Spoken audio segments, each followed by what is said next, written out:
Pois bem, primeiramente, bom dia, boa tarde, boa noite a todos. Bem-vindos a mais um vídeo aqui no canal São Paulo sobre Trilhos. E hoje eu estava meditando aqui, né, pensando na vida e tive uma ideia, né?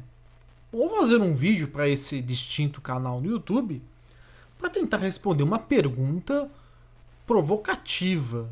É, provocativa, isso mesmo que você ouviu. A pergunta que eu te faço é: por que a Via Mobilidade é uma empresa tão ruim? Já pararam para pensar nisso? Que a Via Mobilidade linhas 8 e 9 tem uma má fama, eu acho que é de conhecimento geral. Mas só falar que ela é ruim não resolve muito o problema. A gente tem que se perguntar um pouco mais. Por que ela é ruim? Ela já foi ruim? Ela vai melhorar? É isso que a gente vai discutir nesse vídeo hoje, sem roteiro, sem qualquer tipo de pretensão. Aliás, eu não perco nada com isso, porque já sou banido nessa empresa. Então, eu tenho essa liberdade para poder conversar com vocês.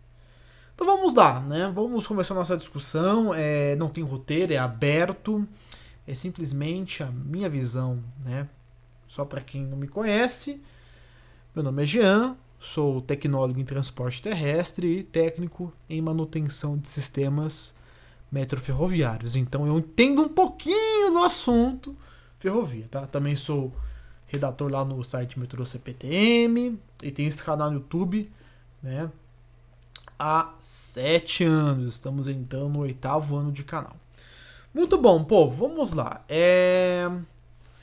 Via Mobilidade das 8 e 9. Tem muita coisa pra gente poder falar sobre Via Mobilidade, né?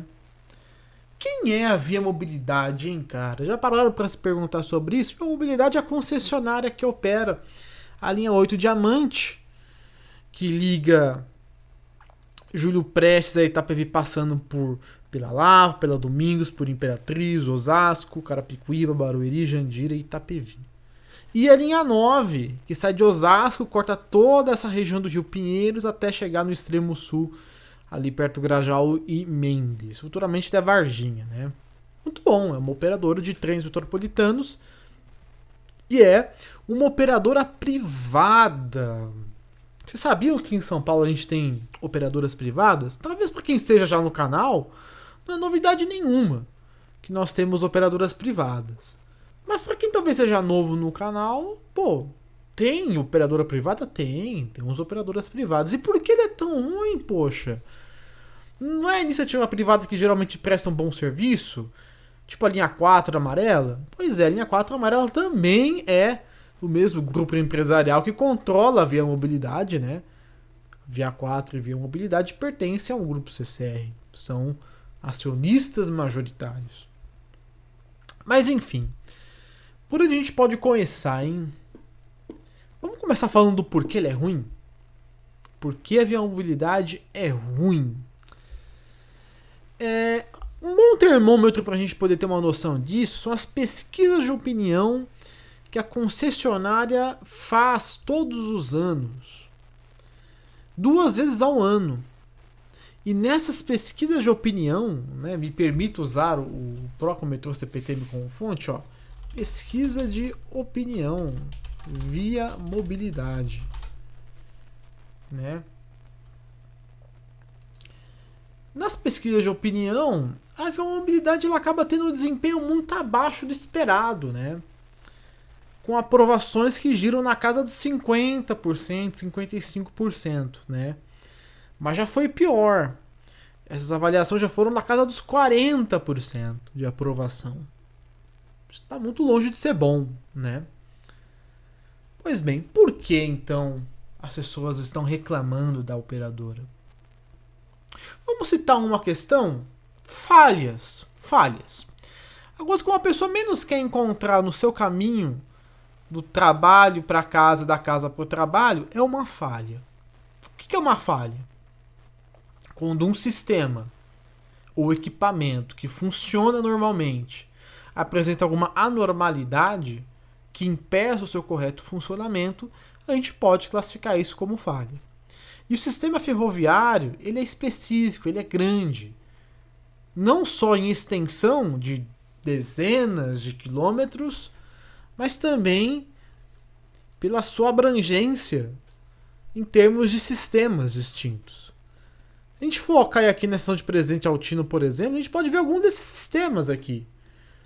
A gente tem via, rede aérea, nós temos trens e nós temos também sinalização.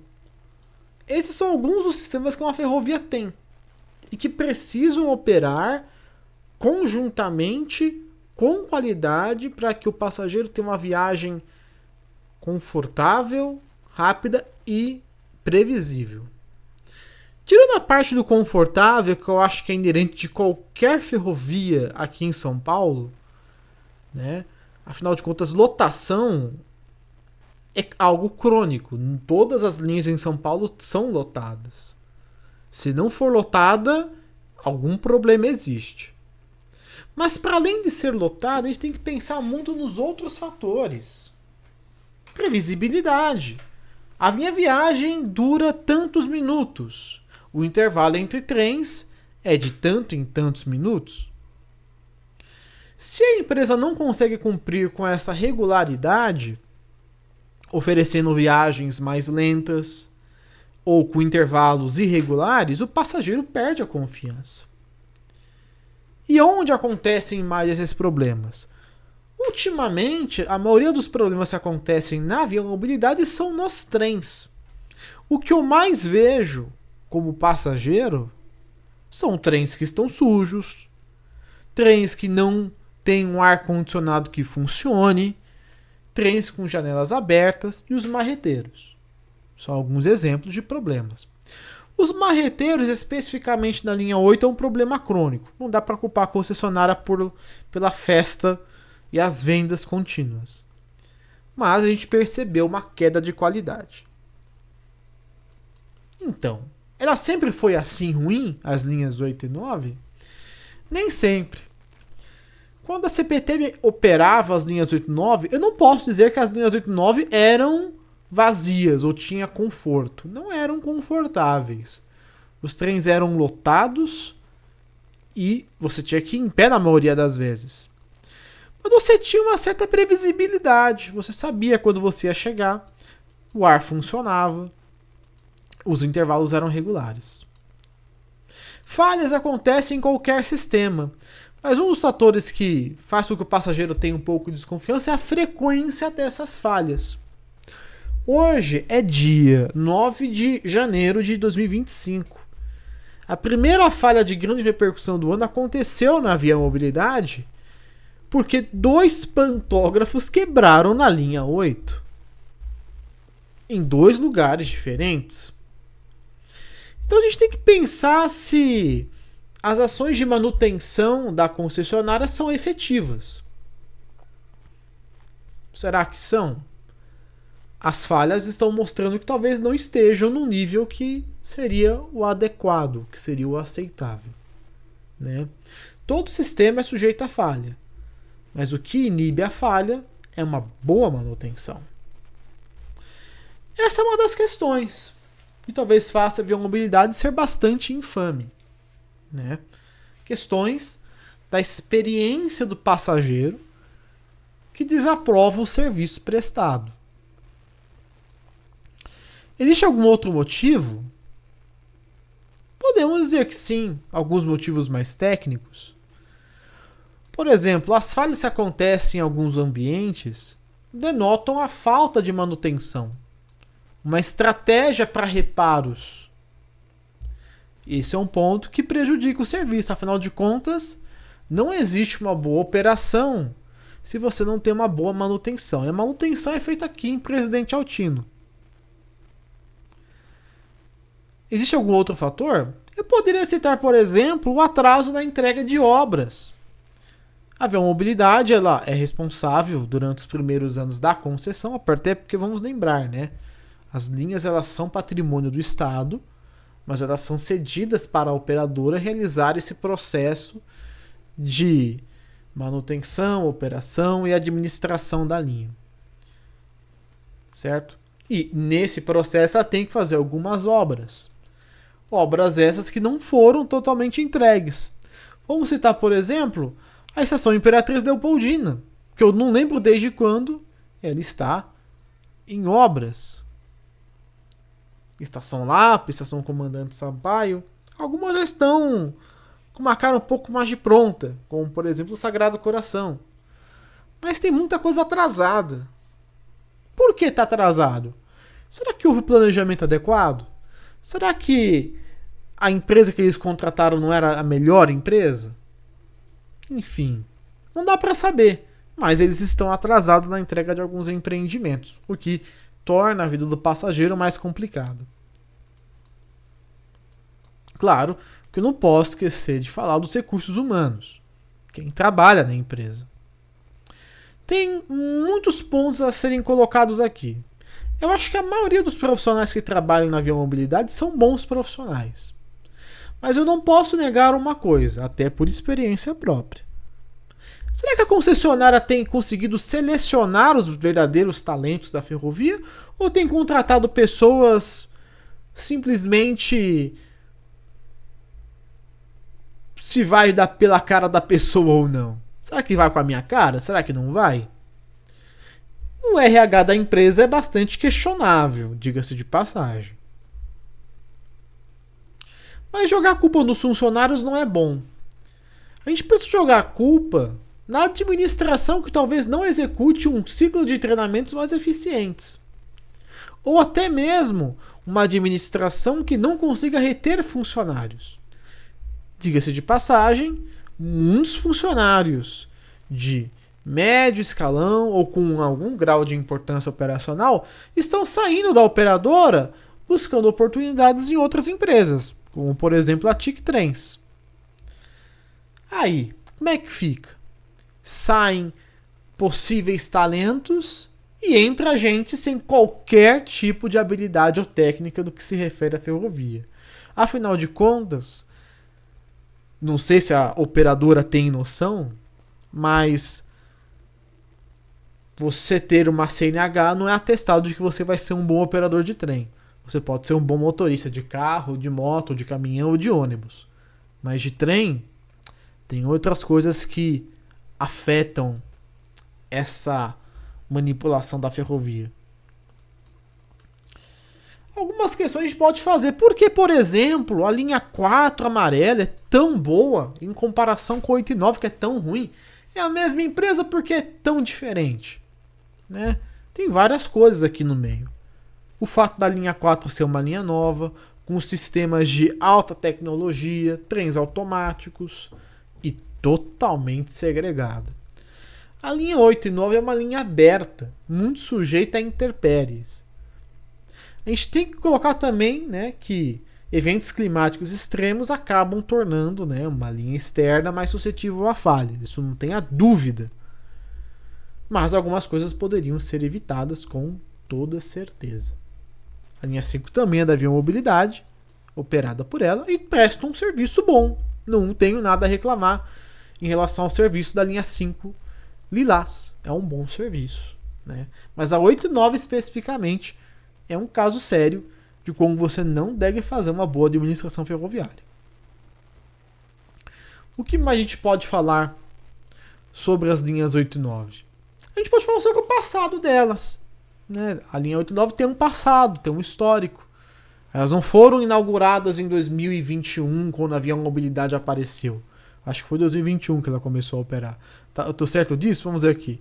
Viamobilidade inicia operação linha 8 e 9. Vamos ver.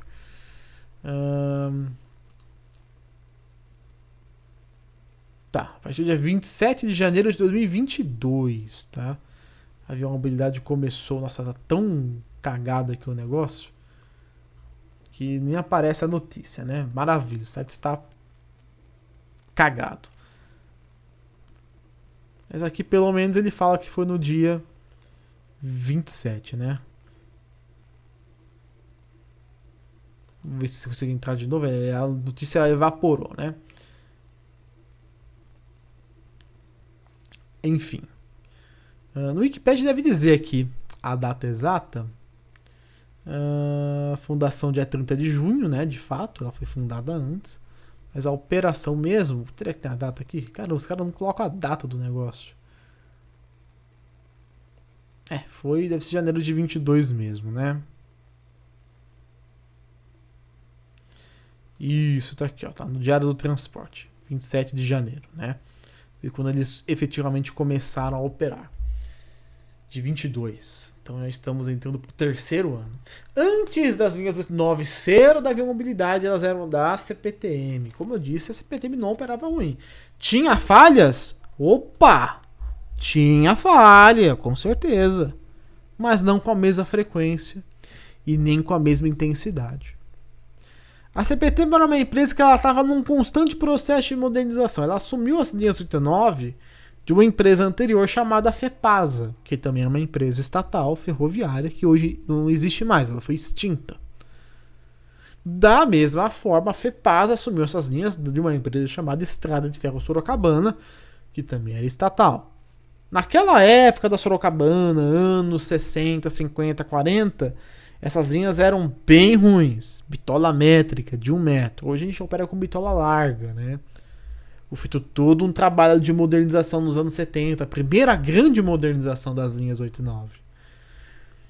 Aí depois veio mais uma série de reformas com a CPTM, na linha 9 principalmente. Ou seja, a CPTM praticamente deixou quase tudo pronto para a concessionária começar a operação. Mais uma bateria de investimentos, mas o que se perdeu nesse processo entre CPTM e Via Mobilidade que não se perdeu entre Sorocabana, FEPASA e CPTM? Perdeu-se os funcionários. Você tem funcionário com 10, com 20, com 30, com 40 anos de empresa que sumiram magicamente para entrar gente que tem 5 anos, que foi contratado ontem. Você realmente acha que os funcionários que têm 5 anos de empresa vão dar conta do que funcionários de 20, 30, 40 anos estavam dando conta? Talvez não tivesse o mesmo vigor que um jovem, mas a experiência e o conhecimento, isso aí realmente eles tinham de sobra, os funcionários da CPTM. Esse é outro problema. Muito se fala de transição operacional, de fato foi um grande problema que aconteceu na concessão, uma péssima transição operacional, tanto em termos da CPTM tirar todos os equipamentos de manutenção, ter deixado a operadora sem nada, praticamente do dia para a noite. E também pelo fato da própria concessionária ser prepotente em achar que ia dar conta de tudo. Como eu ouvi de relatos de funcionários da CPTM que trabalhavam nesse processo de transição. Tomaram na tarraqueta, né? Por prepotência. Hoje a Via Mobilidade, em 2025, a gente percebe da concessionária uma postura um pouco mais pé no chão. Uma postura que realmente admite, erramos, feio, e agora vamos consertar. Eu acho que agora a concessionária está rumando para começar a entender o que é a linha 8 e 9. Caiu a ficha. É trem metropolitano, não é metrô. Não é automático, é manual. E agora? Né? Tem muita coisa para ser feita para melhorar o serviço. Né? O privado consegue operar bem? Consegue. Mas também consegue operar mal. O público opera bem? Opera bem, mas também opera mal. As falhas acontecem em todos os lugares, em qualquer linha. Não há equipamento imune à falha, mas a frequência, a maneira como você conduz, isso é o mais importante. O que a gente pode tirar de conclusão? Hoje, a Via Mobilidade não é uma boa empresa. Se alguém falar isso pra você, use essa linha no horário de pico. E depois você me fala se essa linha é boa ou não. A 8 e a 9. Ela pode melhorar? Tem muito espaço para melhorar. Mas isso requer muita coisa, principalmente sair fora da caixa. Treinar bem seus funcionários, remunerar bem seus funcionários e constituir um plano de carreira que faça com que esse profissional se mantenha fiel à linha. Afinal de contas, ferrovia é uma coisa tão específica, uma linha em si é algo tão específico que a gente não pode perder tempo chamando o operador de caixa para trabalhar com o operador de trem. Afinal de contas, não é só um apertar de botões. É bem mais complexo que isso. Enfim, povo, acho que eu dei mais considerações sobre as linhas 8 e 9, tá? É um vídeo de opinião. E o que você acha das linhas 8 e 9? É boa? Não é boa? O que pode melhorar? Você acha que vai melhorar as linhas 8 e 9 ou que vai continuar a mesma coisa? É isso aí. Muito obrigado pela sua audiência e a gente se vê em algum outro vídeo. Até mais.